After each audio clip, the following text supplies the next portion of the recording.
So last night's episode of Raw was the 30-year anniversary, and it was a pretty special kind of episode, and it wasn't all that bad, to be completely honest. There were some little hiccups here and there. There was a few things that me and a lot of the rest of the wrestling fandom were not cool with, and we're gonna get to those things. But overall, it was a pretty okay show.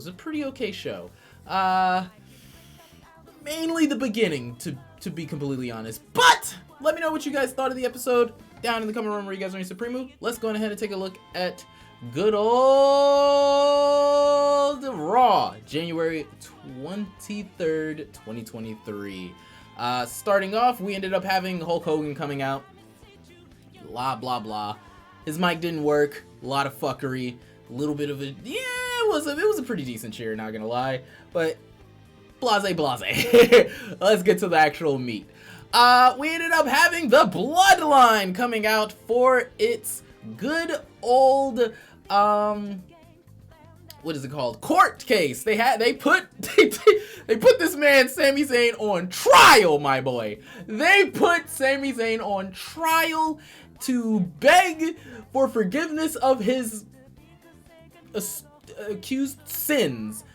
Paul Heyman basically said that he wanted Sami Zayn to die because the crowd ended up cheering ECW, ECW. And Paul Heyman was like, I'm sorry, my tribal chief, but ECW is dead, just like how I wish that Sami Zayn was. And then he proceeded to show a bunch of different evidence of Sami Zayn gloating and showboating and acting like he should be the head of the table somehow in some way. And showcasing that he cowards out on certain occasions and whatnot. It was kind of fucked up. Sami then said, it hurts my feelings. It fucks with my feelings, Paul, that you would accuse me of this. And I don't think that I'm even going to try to defend myself. Believe what you want to believe, basically. And Roman Reigns was like, oh, really? And sent Solo to whoop his ass.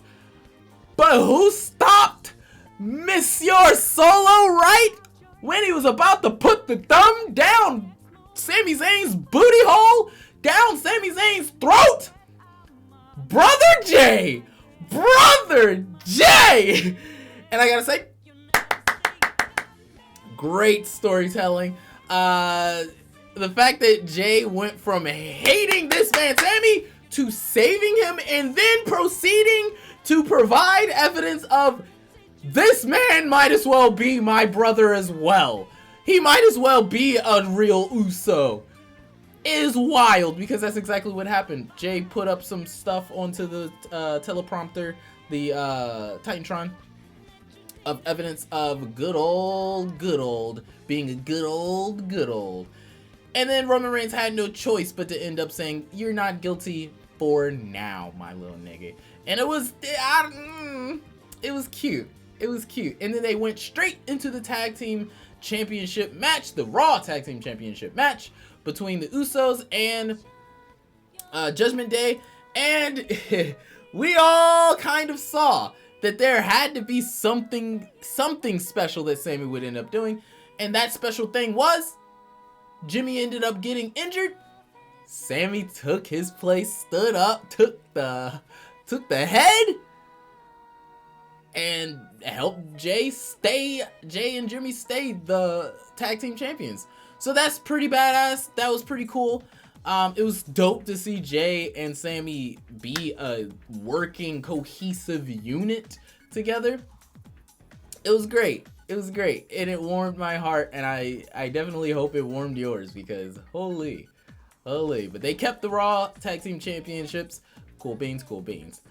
Then we had a LA Knight shenanigans going on. He came out basically showboating and saying that Bray Wyatt had the Firefly Funhouse on SmackDown, and he's trying to live in the past, just like how the legends that are in the back are living off their past as well, because it's a special episode, so they had a bunch of legends.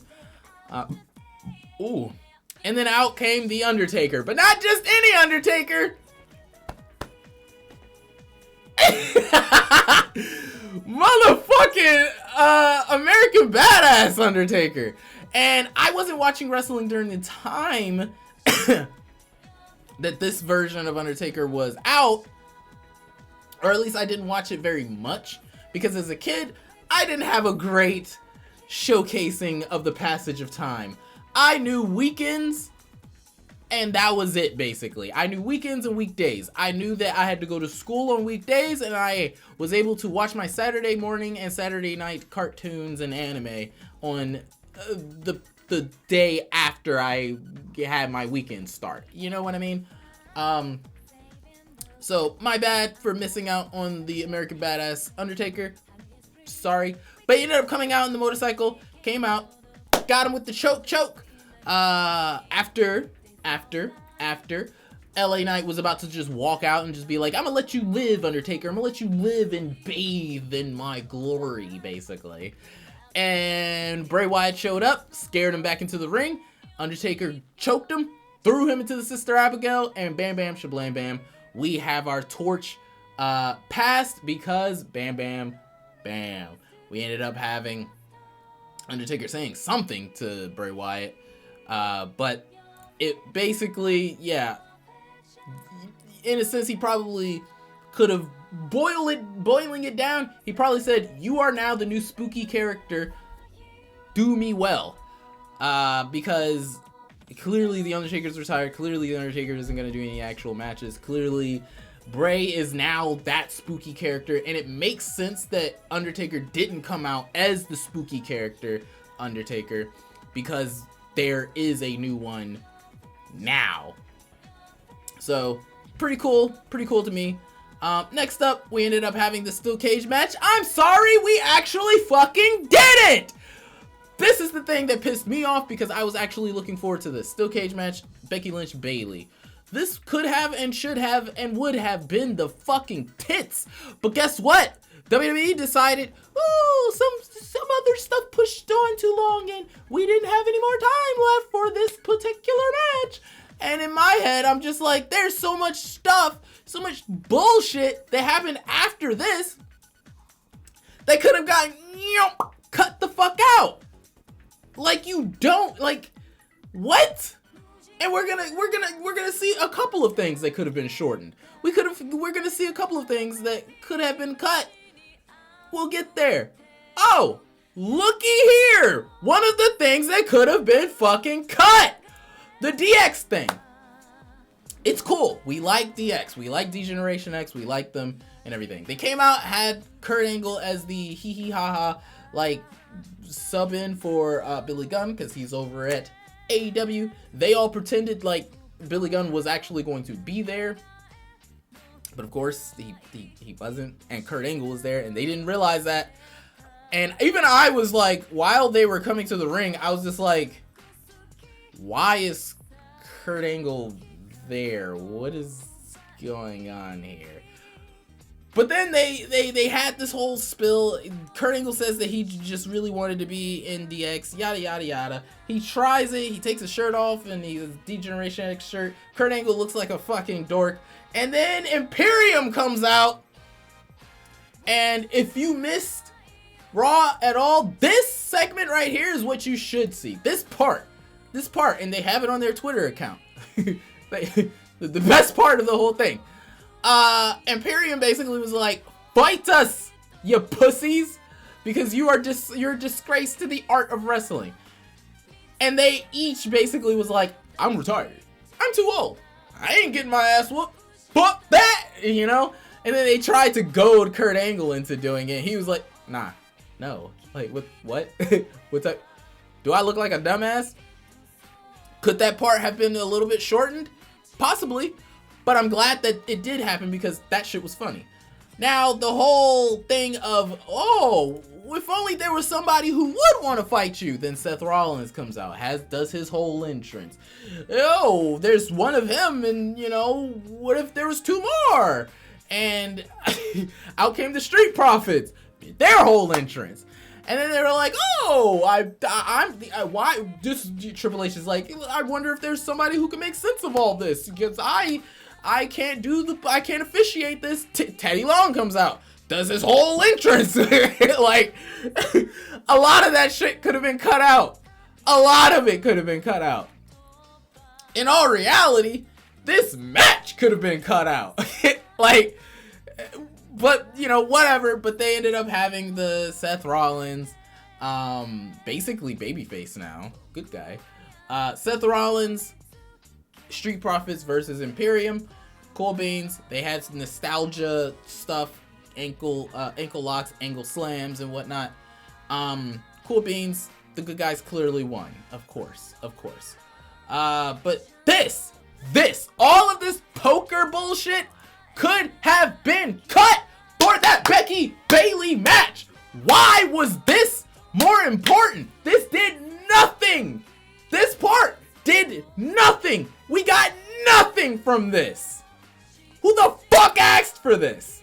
Who asked for it? We just got random ass, like, I guess, yeah, random legends and whatnot, and random other superstars that I guess they didn't know what the fuck to do with. They were all just backstage so that JBL and Baron Corbin can win at poker or blackjack. I don't know what game they were playing, but they won money. Did nothing for me. Next, we had Charlotte, good guy Charlotte. This is another part that people were a little upset about. She wasn't allowed to clearly to mention Sasha and Paige because they're both like in other companies, even though Sasha is showcased in the 30-year little package thing. But she's talking all the shit in the world and saying how she helped and everything. Oh, Ric Flair introduced her. So Ric Flair kind of just came out here just to do that. And WWE had these other legends just come just to basically be background characters. It's so stupid. But then out came Miss Bianca Belair, and I love her. Queen material, queen of queens. She came out and was like, this is my show. Why are you out here? You don't even go here. I love when Bianca says that. It was funny the first time, and it's funny the like 50th time that she's saying it. Now, it's great. I love her. Sonya Deville ended up interrupting. Bianca beat the shit out of her. I had a match. Bianca won. That's pretty much the gist. We also got to look at the new game. 2K23 actually looks pretty okay. Not gonna lie, it looks kind of pretty. The Miz came out to bitch a little bit and then got stunned by Kevin Owens. That was pretty much the gist of that. Kevin Owens said that he's gonna beat the shit out of Roman. Gist of that. Then we had our main event, which we can go ahead and close on up because it was kind of a good match. I can't even say it was really all that great or good of a match. It was a no disqualification match where they were able to do whatever. Bobby Lashley basically beat the shit out of this man, Austin Theory. He literally just beat the shit out of this man for the most part. And then right when he was on the cusp of winning, do you want to know who showed up? The fucking Brick. What the fuck? Brocky Brock came back once again to just shit all over Bobby Lashley's parade. Like, literally, he came just to shit on him again and helped Austin Theory win. So Austin Theory is literally champion because of Brocky Brock right now. Cool beans, we're gonna eventually get another Brock Bobby Lashley match, most likely a WrestleMania setup type of match, or it might even be the one right before WrestleMania. I think it's Elimination Chamber. But it would be cool if it was, it would be dope if it was setting up for a WrestleMania thing. That would be cool. But overall, pretty decent show. Could have used more women. The Bella Twins they were advertised, but then wasn't put up for whatever reason. And then they put on a smear video on Instagram, which is hilarious. We ended up not even getting like Lita or Trish Stratus. We did get Alundra Blaze, cool, but it would have been dope for Trish to show up. Unless I missed her. I could have. I don't know. Maybe she was one of the background characters in the stupid poker shit that I fucking ignored, basically. But let me know what you guys thought. And yep, that's pretty much it. It was a pretty decent show. Now we move on to SmackDown, and then we got Royal Rumble to take a swing at. So that's all that I got for you. Daddy's the best on YouTube. Signing the fuck off. Have yourselves a nice rest of your day and a nice juicy hot chickadee goddamn. Ciao.